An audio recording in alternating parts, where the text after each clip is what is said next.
দারকলা থানার আন্ডারে একটা কেস ছিল, গ্যাং রেপের কেস ছিল। আচ্ছা, গণধর্ষণ। গণধর্ষণ। ওই গ্যাং রেপের কেসে আজকে আমাদের ফার্স্ট ট্রাক সেকেন্ড নীলাঞ্জন দিয়ে কনভিক্ট করেছেন। এনাকে 376B অ্যান্ড 376Dতে কনভিক্ট করেছেন। সেই কেসটাতে হচ্ছে 20 বছর পানিশমেন্ট দেওয়া হয়েছে 376Dতে, সশ্রম কারাদণ্ড। হ্যাঁ, তাতে না দিতে মানে 20 বছর আর 6 মাস 10,000 টাকা ফাইন, প্লাস যদি না দিতে পারে তাহলে আবার 6 মাস জেল। আরেকটা সেকশনে যেটা হচ্ছে 10 বছর রিগরিয়াস ইমপ্রিজমেন্ট, আর ফাইন হচ্ছে 5,000 টাকা, না দিতে পারলে 3 মাস জেল। এই কেসটা হচ্ছে স্টার্ট হয়েছিল 2019 সালে, স্টার্ট হয় এটা 22/8/2019 সালে। ঘটনাটা কবে ঘটেছিল? ঘটনাটা হয়েছিল 27/7/2019-এ, আর এফআইআরটা লজ হয়েছিল 22/8/2019, 1 মাস পর। যেহেতু ট্রাইবাল এরা হচ্ছে আগে ওই মীমাংসা একটা সালাসি সভা এগুলো করে ডিলে করে লাস্টে হচ্ছে একটা আইনের যেদিন তার দ্বারস্থ হলো, তারপর ওরা কেস করলো। কেস করার পরের দিনই 2 জনকে পুলিশ অ্যারেস্ট করলো। অ্যারেস্ট করার পর উইদিন স্ট্যাটিউটরি পিরিয়ড চার্জশিট হয়। চার্জশিট হওয়ার পর এই কেসটা কনভিক্ট করে আমাদের কোর্টে আসে। আসার পর যখন আমাদের এডিশনাল ডিস্ট্রিক্ট জাজের কোর্টে আসে, তখন সিডি দেখে আমি আমার যে কলিগ আছেন ফাইনাল প্লেডার ননীগোপাল বিশ্বাস, ওনাকে আমি এঙ্গেজ করি। উনি হচ্ছেন পুরো সাক্ষী, 13টা সাক্ষী করে লাস্টে আজকে কনভিকশন হয়েছেন। বাকি জিস্টটা উনি সবই কিছু জানেন, ওনার কাছ থেকে আপনি করে নিতে পারেন। অনেক আমি যেটা বলবো এই যখন এফআইআরটা হয় হচ্ছে 22/8/2019-এ, আচ্ছা আর ঘটনাটা ঘটে হচ্ছে 27/7/2019। আচ্ছা তো প্রায় 1 মাস পরে এফআইআরটা হয়, কারণ ওদের ভিতরে একটা সালিশ সভা হওয়ার কথা ছিল, কিন্তু পরবর্তীতে সালিশ সভাটা আর হয় না হওয়ার কারণে এই যে নির্যাতিতার যে মা আছেন, নাম বলার দরকার নেই। মা আছেন, উনি এই এফআইআরটা উনি ডালখোলা থানায় লজ করেন। আচ্ছা লজ করার পরে ডালখোলা থানার পুলিশ এই কেসটাকে ইনভেস্টিগেশন শুরু করেন, এবং আমরাও ইনভেস্টিগেশনে সহযোগিতা করেছি। আমাদের কাছে টাইম টু টাইম জিজ্ঞাসাবাদ করেছিল কীভাবে কী করতে হবে, যতদূর পারি আমরা করেছি।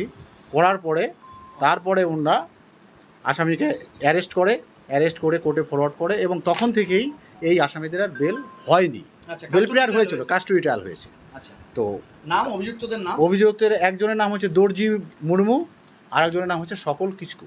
আচ্ছা, বয়স কেমন হবে? এদের বয়স হচ্ছে দুজনেরই বয়স 30 বছর। আচ্ছা, মানে যুবকই বলা যায়? হ্যাঁ, যুবক, দুজনই যুবক, এদের বয়স হচ্ছে 30 বছর। আচ্ছা আচ্ছা, ঘটনায় এই কেসে চার্জ হওয়ার পরে এই কেসে সরকার পক্ষ থেকে 13 জন সাক্ষীকে এক্সামিন করা হয়েছে।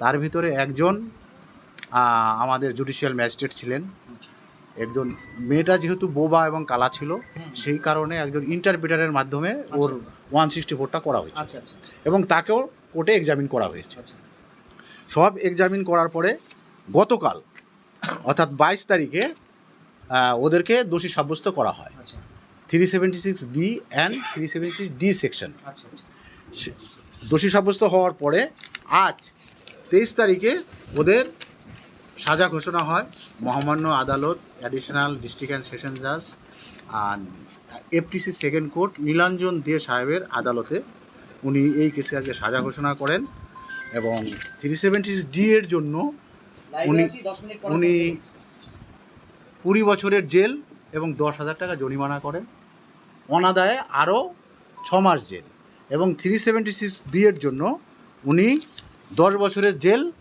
এবং 5,000 টাকা জরিমানা করেন, অনাদায়ে 3 বছর অতিরিক্ত জেল।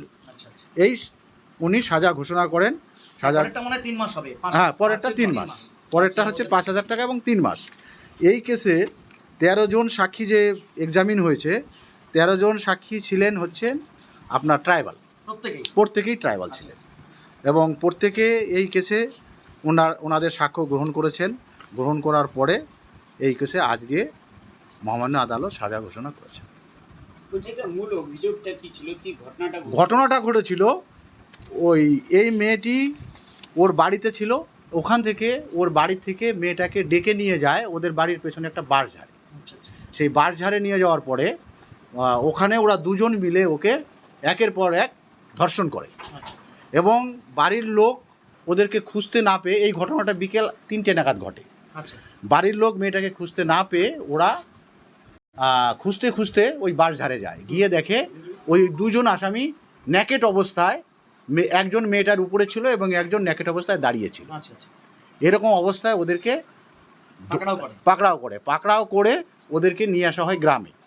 সে গ্রাম থেকে তখন স্থানীয় মোড়ল মেম্বাররা ওদেরকে পঞ্চায়েত করে দিবে বলে, সালিশ করে দিবে বলে ওদেরকে ছাড়িয়ে নিয়ে যায়। পরবর্তীতে আর গ্রাম্য সালিশি হয় না। তারপরে এই বাদিনী কেস করতে বাধ্য হয়। মেয়েটির বয়স ছিল 19 বছর। মেয়েটি হাবা এবং বুবা ছিল। আচ্ছা মুকবধির। তো এই যে একজন মনে করেন যে বিশেষভাবে চাহিদা সম্পন্ন তার উপরে এরকম পাশবিক নির্যাতন হলো এবং আজকে আপনারা বিচার দিতে পারলে সেই পরিবার এসেছিল আজকে? পরিবার এসেছিল, তবে ওরা চলে গেছে। আচ্ছা সেফটি সিকিউরিটি। হ্যাঁ সেফটি সিকিউরিটি কারণে ওরা চলে গেছে। হ্যাঁ মেয়েটির কি কোনো রিহ্যাবিলিটেশন হয়েছে? হ্যাঁ রিহ্যাবিলিটেশন হয়েছে। জাজমেন্ট হয়েছে, যতটা দেওয়া হবে ওটা 50% বাকি আমাদের হচ্ছে ওই যে ডিএলএস পাঠানো হয়েছে, ওর কম্পেনসেশনের ব্যবস্থা করা। আচ্ছা যা ফাইনটা হয়েছে, যে ফাইনটা 50% ওনাকে দেওয়া হবে, আর বাকিটা হচ্ছে রিহ্যাবিলিটেশনের জন্য যেটা আমাদের ডিএলএসে রিকোয়েস্ট করা হয়েছে ফাইন্যান্সিয়াল রিকোয়েস্ট করার জন্য, সেটা হচ্ছে ডিএলএসে আমাদের ডিসাইড করবে।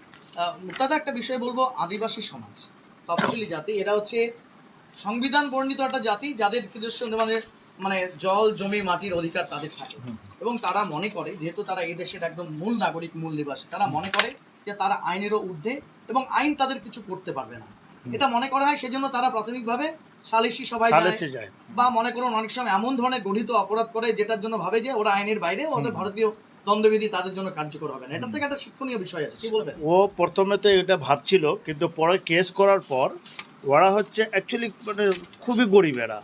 ইভিন হচ্ছে আমরা যখন সাক্ষী করতে আসে না, তখন ওদের আমরা ভাড়াটা অবধি দিই। আচ্ছা মানে আসে যায় তাদের আমরা এখানে ভাড়া দিই, কেউকে তুমি যাওয়ার ভাড়াটা নিয়ে কিচ্ছু খরচ নেই। কিন্তু একটা জিনিস ওদের মধ্যেই আছে, সত্যিটা মানে একটু মিথ্যা বলবে না, যেটা কথা সত্যি ওইটাই বলবে। আমরা যদি একটু এদিক ওদিক করে বলি কি ভাই তোমাকে এইভাবে করলে ভালো হয়, কেসের জন্য ভালো হবে, কে না, আমরা যেটুকু দেখেছি যেতটুকু জানি ওটুকু বলবো।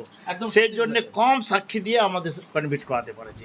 13টা সাক্ষী দিয়ে একটা 20 বছর পানিশমেন্ট করা খুব চারটে খেলা না, কেননা আমাদের হচ্ছে অনেকগুলো সাক্ষী লাগে, কিন্তু এটা হচ্ছে কি সত্যি সত্যি ঘটনাগুলো বলে, যাতে ডিফেন্স ক্রস করতে পারেনি, কোনো কন্ট্রাডিকশন আনতে পারেনি।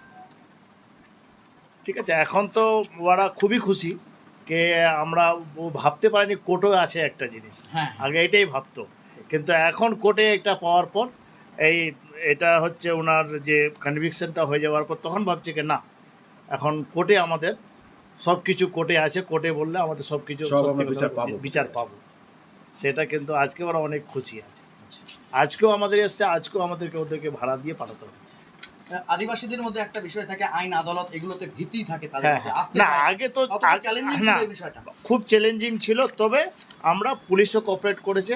অনেকগুলো সাক্ষী এরকম পুলিশকে দিয়ে আমরা নিয়ে এসেছি। আচ্ছা আচ্ছা, পুলিশের গাড়িতে নিয়ে আসে, পুলিশকে দিয়ে কোঅপারেট করে, পুলিশ অনেক কোঅপারেট করেছে এদেরকে। আর কোনো সাক্ষীতে আমাদের অসুবিধা হয়, ট্রাইবাল ভাষাটা না বলে, তখন আমরা ট্রান্সলেটর লাগাই দিয়ে তারপর ওনার সাক্ষী। এই কেসে যিনি বললেন যে ননিবেদিতা বললেন 13 জন হচ্ছে আপনার আদিবাসী ছিল, হ্যাঁ এবং তাদের সাঁওতালি ভাষায় কথা বলতো, আর আই উইটনেস ছিল, কেন রেড হ্যান্ডে ধরা গেছিল। আচ্ছা আচ্ছা, রেড হ্যান্ডে ধরা গেছে। ভাষার একটা ব্যাপার থাকে, ভাষার ব্যাপারটা ট্রান্সলেটর আমরা অ্যাপ্লাই করে দিই, এখানে ট্রান্সলেটর থাকে। আচ্ছা, ইভিন হচ্ছে যেটা 164 হয়েছিল মেটার, তো সেটা ট্রান্সলেটর দিয়ে যখন সাক্ষী তখন ট্রান্সলেটর দিয়ে করেছিল। মেয়েটা তো মুখ এবং গভীর ছিল, এটাও তো বড় একটা চ্যালেঞ্জ ছিল, বড় চ্যালেঞ্জ ছিল ম্যাজিস্ট্রেটের সামনে জবানবন্দি নেওয়াটা। এটা তখন ট্রান্সলেটর নিয়ে ম্যাজিস্ট্রেটের সামনেও কিন্তু ট্রান্সলেটর নিয়ে ম্যাজিস্ট্রেট জবানবন্দিটা নিয়েছিলেন। আচ্ছা আচ্ছা, সেই ট্রান্সলেটর কি কোর্টে এনে সাক্ষী করানো হয়েছে। আচ্ছা, যিনি ওখানে ম্যাজিস্ট্রেটের ওখানে ছিলেন, যেখানে ওনার 164 স্টেটমেন্ট হয়েছিল, তাকে কোর্টে নিয়ে এসে তার সাক্ষ্য দিয়ে, এবং আমাদের সেই ম্যাজিস্ট্রেট যিনি ছিলেন, উনিও আসছিলেন, উনিও নিজের সাক্ষী দিয়েছেন, এবং সাক্ষী দিয়ে এটা মানে প্রমাণ করে গেছেন যে হ্যাঁ ঘটনাটা আইনের উপরে আস্থা থাকে। আজকে আপনারা যে একটা বড় জয় হাসিল করেছেন, কতটা খুশি আইনজ্ঞ হিসেবে? আইনজ্ঞ হিসেবে তো আমরা অবশ্যই খুশি যে একটা এই ধরনের একটা গঠিত অপরাধকে আজ আমরা সাজা দিতে পেরেছি, এই হিসেবে আমরা যথেষ্ট খুশি। অনেক ধন্যবাদ।